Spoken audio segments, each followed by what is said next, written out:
Well, as the strike by workers at York University drags on, the school's announced plans to help students impacted by the job action. Now, when the strike ends, York says suspended courses will resume and can be completed in 4 weeks. Starting April 30th, any student who withdraws from a course will be reimbursed.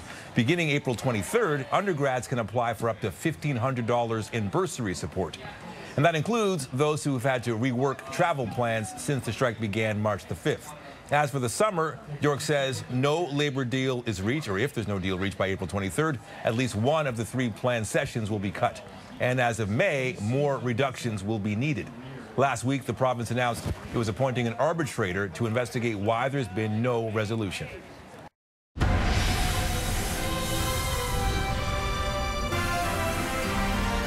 The winter term at York University lasts 12 weeks. And the strike by instructors is now in its 8th. CTV's Scott Lightfoot is on campus. Scott, clearly there is an impasse. The school now planning to offer students some compensation.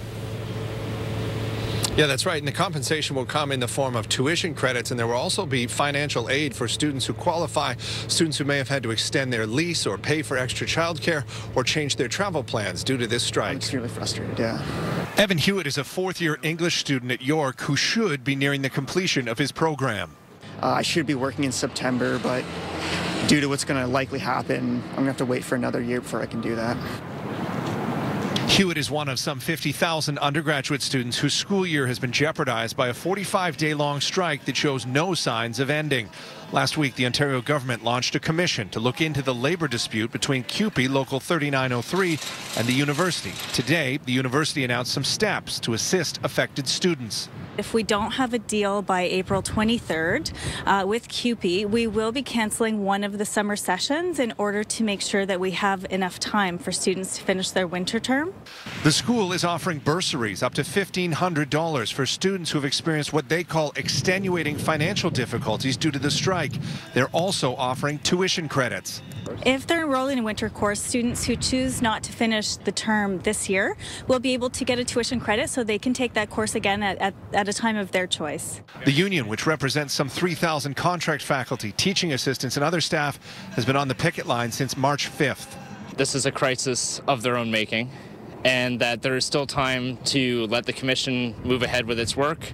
We still have time to sit down and negotiate before the deadline, it seems, of April 30th, and certainly our bargaining team is ready to work with them to make sure that none of these things need to come to pass. Students can begin applying for financial assistance next week, though many say it's not the solution they were hoping for. For me, it doesn't really help. To be honest, the only thing that really will help is if the strike comes to an end. That's about it, really. CUPE 3903 is holding a meeting right now at a nearby union hall to update its members on the situation. The school says the commissioner that was appointed by the province last week has already begun speaking to both sides in this dispute, but when a decision may come down is yet to be determined. Reporting live at York, I'm Scott Lightfoot. Zarina, back to you. Okay, thank you, Scott.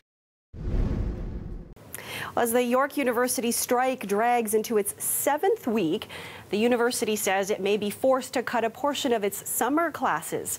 In a statement today, York said if the strike doesn't end by Monday, one of the 3 summer sessions will have to be dropped.